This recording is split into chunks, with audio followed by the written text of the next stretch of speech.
We're partnering with NoCD to raise awareness about OCD. OCD is more than what you see on TV and in the movies. Imagine having unwanted thoughts about your relationship stuck in your head all day, no matter how hard you try to make them go away. That's relationship OCD. It comes with unrelenting, intrusive images, thoughts, and urges about your partner or loved one. Breaking the OCD cycle takes effective treatment. Go to nocd.com to get evidence-based treatment. All right, let's talk about school refusal. School refusal is so tough on parents. This is the situation where you're the parent, you're trying to get your kid to school, they just don't want to go. They don't want to budge, they ain't having it, they are flopping in the floor, they are crying, they are faking being sick, they don't want anything to do with school, and you feel helpless as a parent. It's your job to get them to school, and you feel like you're failing. I get it, and I'm here to tell you some of the tips and strategies to help you and your kid get to school. Okay, so this may come at a surprise or maybe not a surprise to most of you. If your kid has obsessive compulsive disorder, they will inevitably struggle in school. Not only that, but they will struggle at almost every level of their schooling. And from what I've seen for kids who have anxiety, OCD, panic attacks, you name it, more often than not, they are asking and begging their parents to be homeschooled. Why? Because they don't want to do these compulsions. They don't want to feel the anxiety.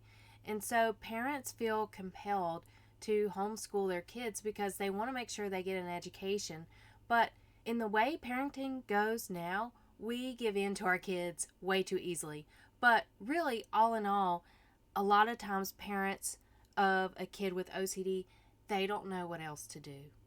And so they give in to the homeschooling idea, and I'm here to tell you that will not work. That does not solve your problem. That only puts a Band-Aid on a super big wound that you will never heal on your own. Hang around until the end of this episode so I can give you more concrete steps on how you can help your kid get to school and how your kid can get the help that they need for feeling better about going to school, for looking forward to school even. Hi, I'm Erin, licensed clinical mental health counselor and OCD specialist. I'm also a wife, mom to 3, and small business owner, helping those who are spiraling from intrusive thoughts to come out of that valley with long-term recovery and self-awareness. Reheat your coffee and pop in your AirPods to learn how to boss up to OCD.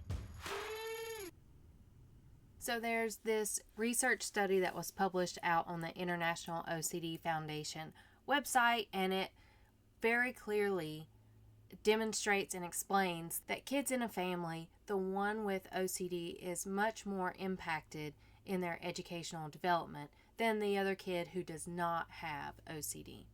Because what they also found in their research is that those with OCD had worse educational outcomes than those without OCD. So basically, think of it like your kid is going to struggle a lot more with school, and they may not achieve those higher level milestones. They may not want to go to college, right?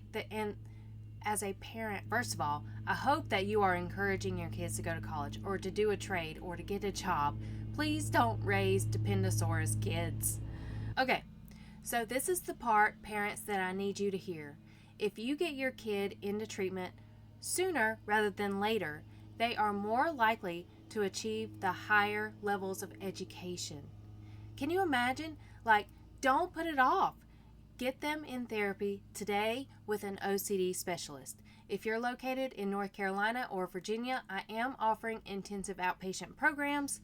It's only for adults, but if you have a child who needs some intensive therapy or needed help yesterday, I'm happy to have a 15-minute video chat with you, see if we're a good fit, and talk about ways I can support your kid in getting help with their OCD or getting back to school or whatever goals you're looking for. My type of therapy is very results driven, and we are actively working towards your goals each and every session. So, if you're brand new to therapy, sessions are typically 50 to 55 minutes long, and we meet for that one appointment per week. And I encourage new clients to start out at meeting one time per week for the first month. That way you can get some progress and traction up front, and then as things progress and things get easier and you're seeing results, then we will talk about shifting to every other week. And then at the very end, whenever it's like, wow, you're doing great, you're maintaining all this progress, you're doing a lot on your own, then we will space it out to 1 month, and that's pretty much a wrap, because in that final appointment we are doing a summary of all the skills you've learned. You'll get a handout, and even you as the parent, I've got some pretty powerful resources that you will take with you from that final appointment of like warning signs for my kid, how I can support my kid on a tough day. These are signs that they are doing well. These are the coping strategies that help them the most. Here's how I can encourage my kid. So I've got a lot of great information for you from start to finish. Like, I love doing therapy. If you can't tell, I love it so much that I am doing this podcast and I've got the YouTube channel because I want you guys to get results. Now, as you know, to get those results, sometimes you have to call on help. You have to call a specialist. You have to call someone who's been there before, who's done that. And I'm telling you, I have done this many, many times, especially for kids who have a hard time going to school. And so you may be in that boat right now, that struggle, because OCD wants control. And when you're at school, you're at the mercy of the schedule of the school. You've got so many triggers happening, and let's be honest, there's so much on teachers these days. They don't know how to address OCD in the classroom. And that's no fault of their own, okay? I'm not throwing shade at teachers. The system needs a lot of work. I wish there was a lot more like Montessori type of environments where the kids could just learn and move and do the things that light them up. So, the signs of school refusal, you probably already know. It's flat out, they refuse to go to school. Why does that happen? Well, it can be easy to overlook things that are happening in the background. All right? It's easy to get frustrated with your kid when they're not going to school because you're like, all you got to do is go to school. It's not that hard. Believe me, I've heard it. And again, I don't blame you for feeling these feelings as a parent. And that's on top of all of your responsibilities. You've got to go to work. You've got to go grocery shopping. You've got to put food on the table. You've got to do laundry. So this is the last problem you need on your plate. All you need is for your kid to go to school, to learn, be happy, be well. And you're probably thinking, school's not that hard. And let's just, put your shoes on, get your backpack, and let's go.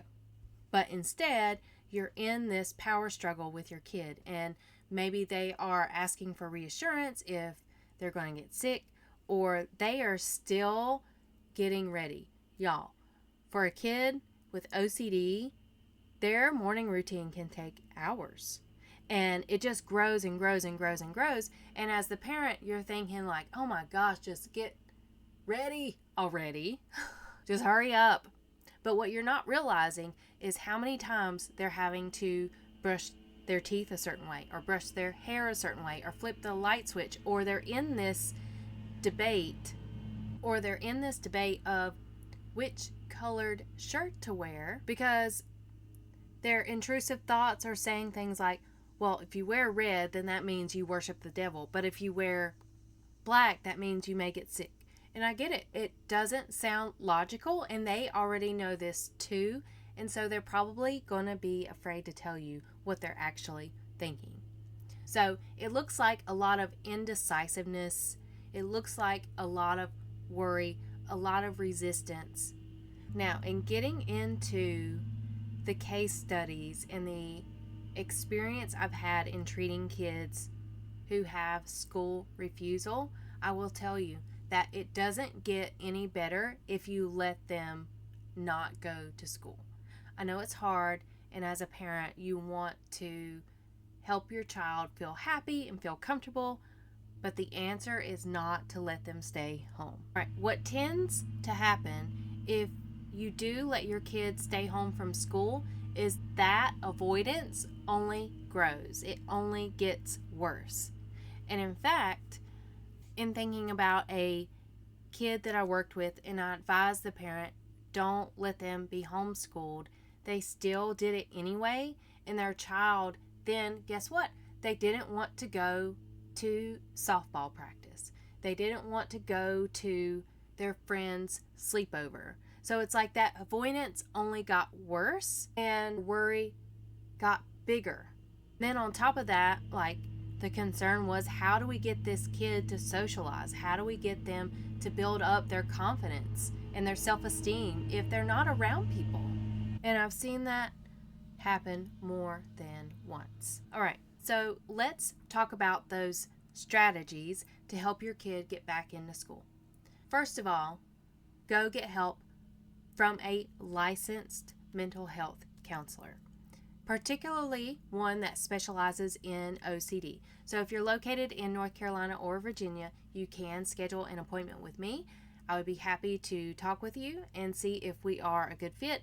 And in that conversation, we could also talk about the signs and symptoms that your kid has to even see if they have OCD. So the consultation, I do want to make clear, it's a non-committal.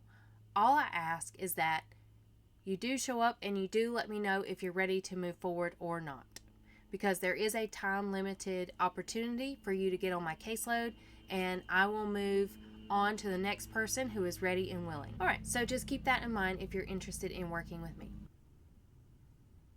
We're partnering with OCD to raise awareness about OCD. OCD is more than what you see on TV and in the movies. Imagine having unwanted thoughts about your relationship stuck in your head all day, no matter how hard you try to make them go away. That's relationship OCD. It comes with unrelenting, intrusive images, thoughts, and urges about your partner or loved one. If you think you may be struggling with relationship OCD, there's hope. OCD offers effective, affordable, and convenient OCD therapy. OCD therapists are trained in exposure response prevention therapy, the gold standard treatment for OCD.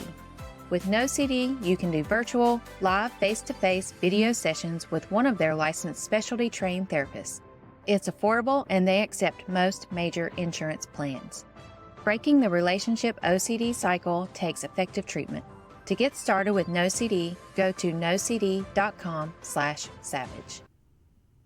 So you're going to start with a therapist. And the reason I say that is because you can get the support and the information that you need to help you talk to the school or your therapist.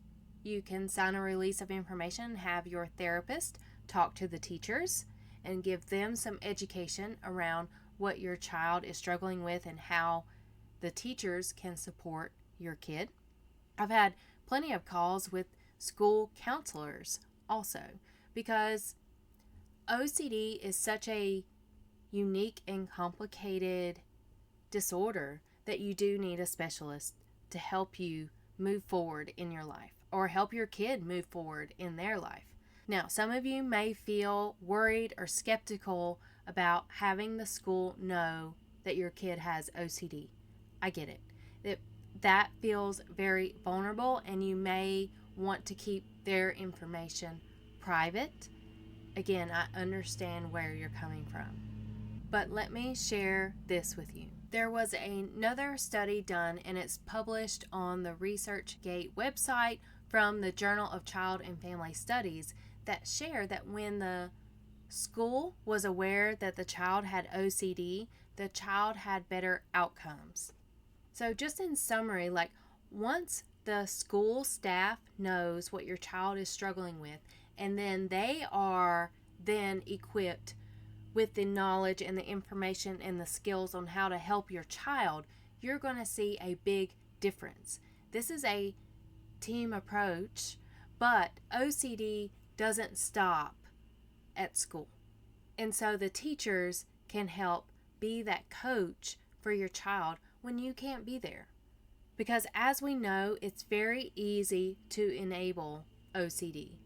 And you're not trying to do it, but think about it where your kid has a compulsion to erase and rewrite their work over and over and over to the point where they are wearing holes in their worksheets. Now, for many of you, you may be past that point and you're all digital. So now that I say that out loud, I'm curious as to how the OCD might be showing up on the laptops. I guess you could be deleting and rewriting what you're saying multiple times because there's still this perfectionism. So I guess paper or electronic, there's still a perfectionism coming through, an anxiety that is driving that behavior. So, but one of the telltale signs that has been the case is that writing, erasing, redoing. And so your teacher or your child's teacher can then recognize that, hey, this is a problem and little Johnny is actually struggling with his OCD. So let me just put my hand on the part where he has already written so that he can move on to the next set of questions. Or let me give him a scrap piece of paper so that he can move that paper down his worksheet so that he is not staying stuck on problems 1 through 5. Like he can move on to problems 5 through 10. And think about the kids who compulsively want to go to the bathroom. Maybe that's for a worry about potty needs, because that is another behavior of OCD that I would love to make a whole episode about. Like just the urge to go to the bathroom and worried about not getting to the bathroom in time. Or it could be their need to go to the bathroom to wash their hands. When your child does that, they are taking themselves away from their education and from their learning, and the teacher could then say, Johnny, you can go in between classes, or Johnny, try to skip it this time, right? Because in OCD treatment, part of the progress is delaying, skipping, or decreasing those compulsions. Now, let's get into more of the specifics when it comes to the strategies for helping your kid with OCD and the school refusal.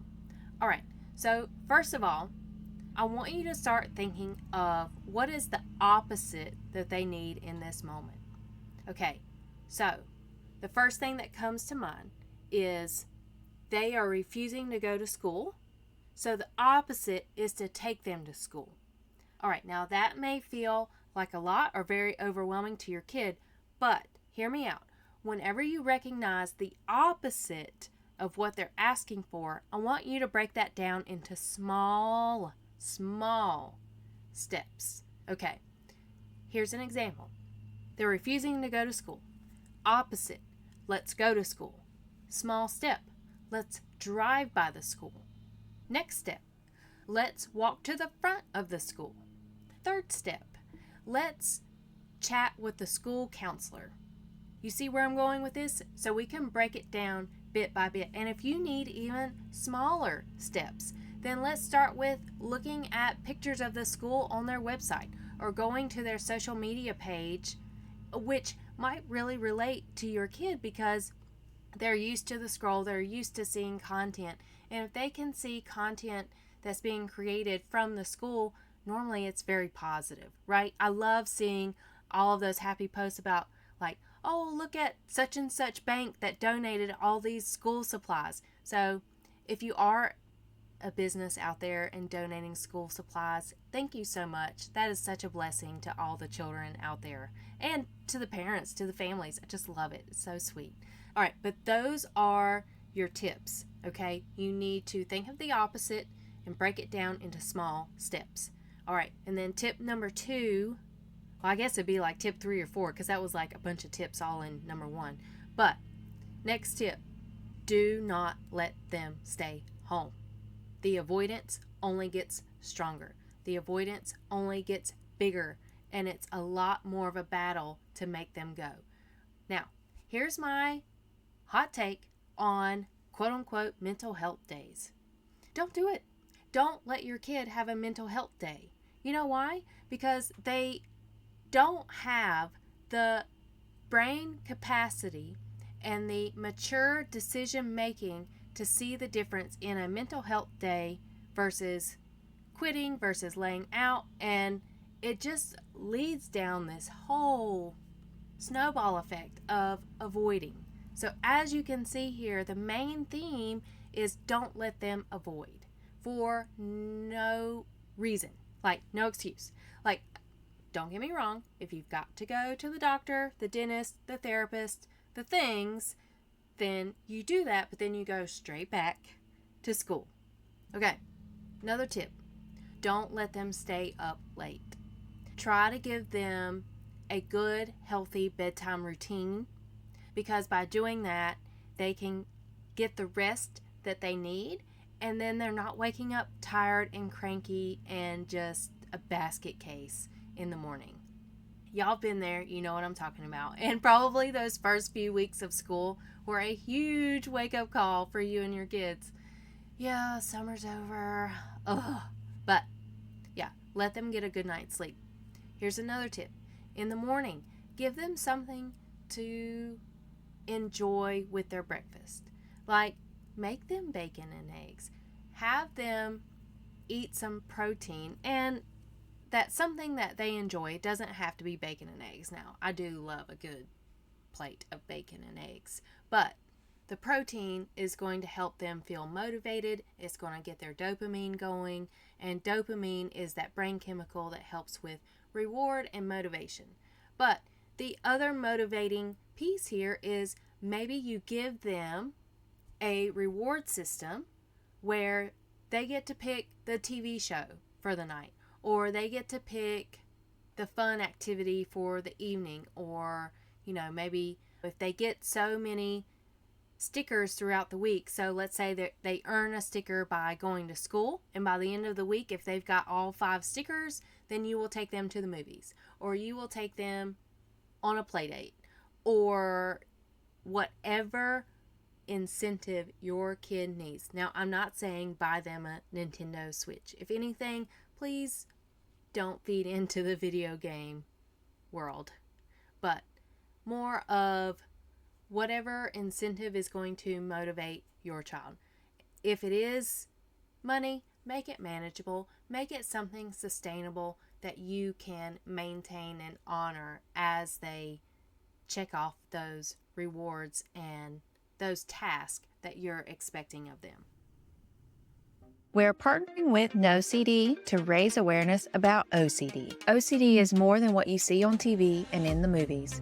Imagine having unwanted thoughts about your relationship stuck in your head all day, no matter how hard you try to make them go away. That's relationship OCD. It comes with unrelenting, intrusive images, thoughts, and urges about your partner or loved one. Breaking the OCD cycle takes effective treatment. Go to nocd.com to get evidence-based treatment. So all in all, school refusal can be a bigger problem than just not wanting to go to school today. It can grow into a big old avoidance monster. If your kid is struggling with this situation, schedule an appointment, schedule a consult with a therapist who can help you work through that. It is manageable, and I definitely encourage you to work with a therapist, because if you don't do it, your child is at risk of not achieving higher levels of education or not achieving their educational goals. Get into therapy sooner rather than later, and once you're in therapy, have your therapist and your school team be on the same page. This allows for a more comprehensive and collaborative approach to get your child the help that they need and the care that they deserve, but also it helps them in moving forward with their anxiety and not letting it impact their school life. Other piece of information we talked about today was what happens if you do give in to the avoidance, and if you do homeschool your kid. It doesn't get any better. If anything, the avoidance gets worse. Then we finished off with the strategies of breaking down getting your kid to school in small steps. We also talked about having a good night's sleep, eating well, creating a reward system, and overall, you are a good parent. And by you listening to this podcast episode shows that you're diligent in trying to do the best you can for you and your kid and your family. And if you want more tips like this, also jump on my email newsletter. You can join my email newsletter by going to the show notes. I've got a link in the show notes, or you can also go to my website at valuedriventherapy.com, and I've got an opt-in form at the bottom of every webpage where you can join the email newsletter. And come back next week, next Friday, when I publish an episode on agoraphobia. Agoraphobia is this fear and resistance of not wanting to go anywhere. So today we talked about resisting school, but next week I'm going to be talking about the phobia of leaving the house, the fear of leaving home. All right, I'll see you then. Thank you for listening to another episode of Bossing Up, Overcoming OCD. This information is intended to be helpful and not a substitute for professional counseling. If you're struggling with any mental health challenges, I encourage you to seek help from a qualified therapist or healthcare professional. If you enjoyed today's episode, please take a moment to rate and review the show. Your feedback helps us reach more listeners, and don't forget to check out the affiliate links in the show notes for hand-picked recommendations that can brighten your day. Your support through these links helps keep the show running and provide valuable content. You're not alone in your journey. Stay strong, stay resilient, and keep bossing up. See you next time.